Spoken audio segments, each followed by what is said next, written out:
नमस्कार दोस्तों। एक बार गौतम बुद्ध के पास एक व्यक्ति आता है और कहता है, तथागत, मैं 2 दिनों की लंबी यात्रा करके अपने पुत्र को आपसे मिलवाने लाया हूँ। यह मेरा इकलौता पुत्र है और यह हर समय थका थका रहता है। ऐसा लगता है जैसे इसके अंदर कोई जान ही नहीं है, कोई प्राण ही नहीं है। इसका स्वभाव भी काफ़ी चिड़चिड़ा हो गया है। अगर हम इससे कुछ भी कहते हैं तो यह हमारी छोटी छोटी बातों पर गुस्सा हो जाता है। इसके देखने की क्षमता भी उम्र से पहले ही कमज़ोर हो गई है और इसके बाल भी सफ़ेद पड़ने लगे हैं। इतनी कम उम्र में इतनी बड़ी उम्र का लगना मुझे तो कुछ समझ नहीं आ रहा। मैं अपने पुत्र के स्वास्थ्य को लेकर बहुत चिंतित हूँ। जब मैं अपने पुत्र को वैद्य जी के पास लेकर गया तो उन्होंने कुछ औषधियाँ दी और कहा, अपने पुत्र को तनाव कम लेने के लिए कहो। वह अपने दिमाग में बहुत अधिक तनाव लेता है, इसीलिए उसकी ऐसी हालत हो गई है। लेकिन मुझे उनके बहुत समझाने के बाद भी तनाव का मतलब समझ नहीं आया। मुझे नहीं पता कि तनाव होता क्या है, यह किन कारणों से आता है और उसे कैसे अपने पुत्र के दिमाग से निकालूं। लेकिन मुझे सबसे पहले तो यह समझना है कि तनाव होता क्या है। इसीलिए तथागत, मैं आपके पास आया हूँ। कृपया आप मेरी समस्या का समाधान कीजिए। यह सुन बुद्ध उसके पुत्र को बड़े ध्यान से देखते हैं, उसकी चेहरे को देखते हैं, उसकी आँखों को देखते हैं और फिर उसकी हाथों की नब्ज़ को भी देखते हैं। यह सारी विधि करने के पश्चात बुद्ध उस व्यक्ति से कहते हैं, तनाव लेना तो कोई नहीं चाहता, लेकिन फिर भी यह तनाव लोगों के दिमाग को दिमक की तरह पकड़ लेता है और व्यक्ति जान ही नहीं पाता कि वह तनाव में जी रहा है। लेकिन अगर व्यक्ति तनाव के कारणों को अच्छे से समझ लेता है और तनाव के बारे में कोई ऐसा पैमाना बना लेता है जिससे वह जान सके कि वह कितने तनाव में है, तो वह इस समस्या का समाधान भी खोज सकता है। सबसे पहले तो तुम यह समझो कि तनाव होता क्या है। जब भी कोई व्यक्ति कोई काम कर रहा होता है लेकिन उसका मन कहीं दूर भटक रहा होता है, कल्पनाओं में होता है, तो उसके शरीर और मन के बीच एक दूरी पैदा हो जाती है। यह दूरी जितनी अधिक होगी, व्यक्ति उतनी ही ज़्यादा बेहोशी की अवस्था में होता है और शरीर मन के बीच की इसी दूरी, इसी खिंचाव को तनाव कहा जाता है।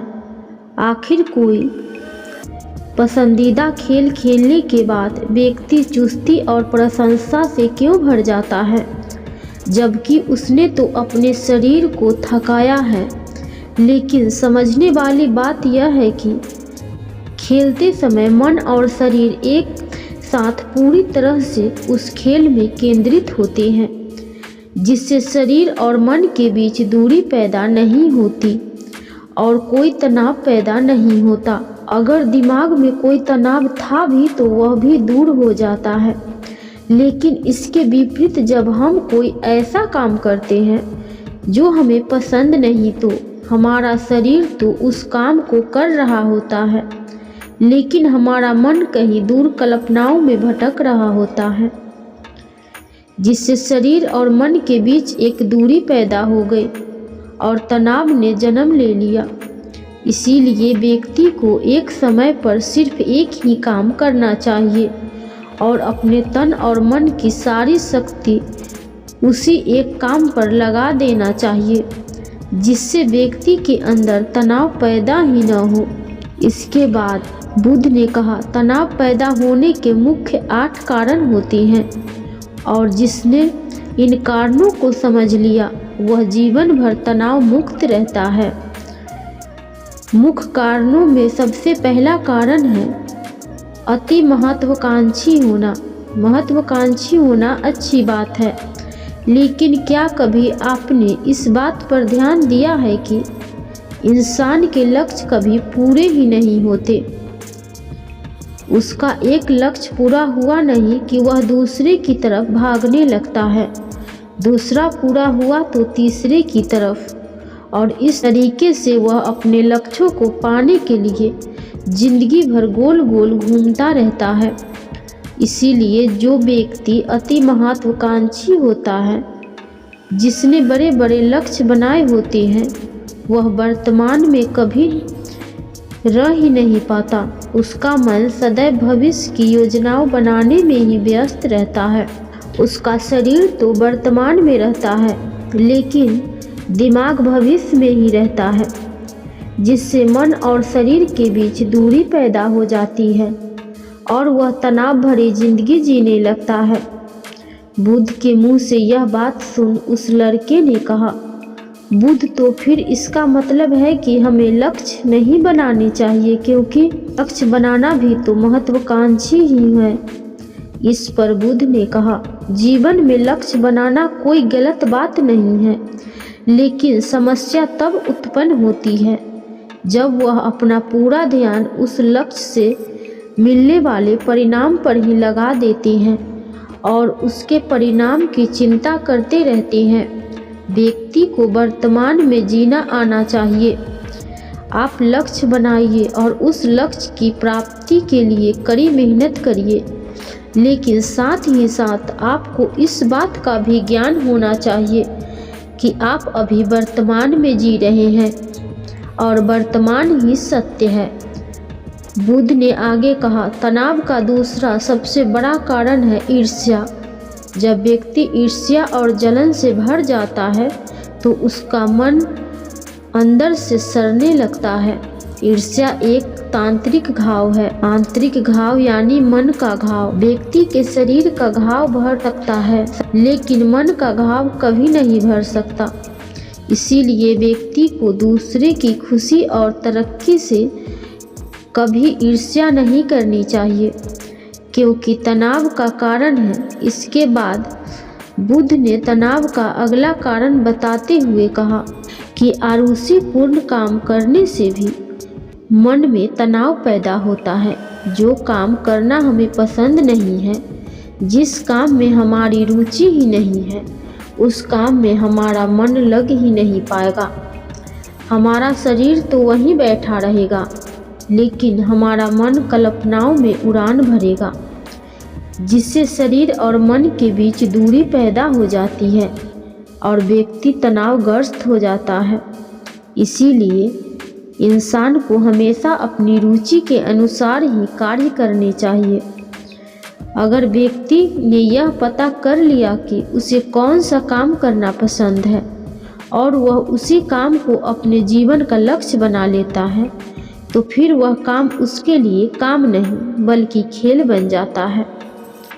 फिर बुद्ध ने कहा, तनाव का चौथा कारण होता है किसी दूसरों से अपेक्षा रखना। बुद्ध ने उस व्यक्ति की ओर इशारा करते हुए कहा, एक पिता होने के नाते तुम्हारे अपने पुत्र से बहुत सी अपेक्षाएं होंगे कि तुम्हारा पुत्र एक बहुत ही कामयाब इंसान बने, तुम्हारा नाम रोशन करे, जैसा तुम चाहो उस तरह का जीवन जिए, तुम्हारी हर बात माने। लेकिन क्या आज तक कभी की अपेक्षाएं पूरी हुई हैं? जब भी कोई व्यक्ति किसी दूसरों से कोई अपेक्षा रखने लगता है तो वह अनजाने में ही अपने लिए तनाव पैदा करने लगता है। जरा सोचो कि अगर तुम्हारा बेटा तुम्हारे अनुसार काम नहीं कर रहा और वह नहीं बन पा रहा जो तुम उसे बनाना चाहते हो, तो निश्चित रूप से तुम्हारे दिमाग को तनाव पकड़ लेगा। तुम तनाव से भरा जीवन जीना शुरू कर दोगे और इस तनाव के बस में आकर तुम ऐसा व्यवहार करोगे, ऐसी बातें करोगे कि तुम्हारे अपने पुत्र के साथ संबंध और भी खराब होता चला जाएगा।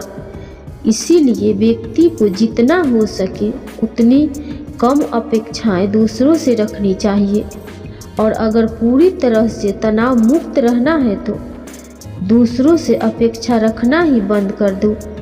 इसके बाद बुद्ध ने कहा कि शारीरिक कष्ट भी इंसान के तनाव का एक कारण होता है। जब व्यक्ति किसी शारीरिक पीड़ा से गुजर रहा होता है तो उसका पूरा ध्यान बस अपने उस शारीरिक दर्द पर होता है और वह पूरे दिन बस उसी के बारे में सोचता रहता है, जिससे उसका मन दुख के विचारों से भर जाता है और ऐसी स्थिति में व्यक्ति तनावग्रस्त रहने लगता है।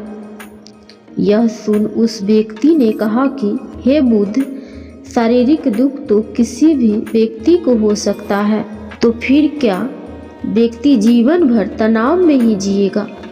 इसका जवाब देते हुए बुद्ध ने कहा कि इंसान को यह बात समझनी चाहिए कि हमारा जीवन दुखों का आधार है।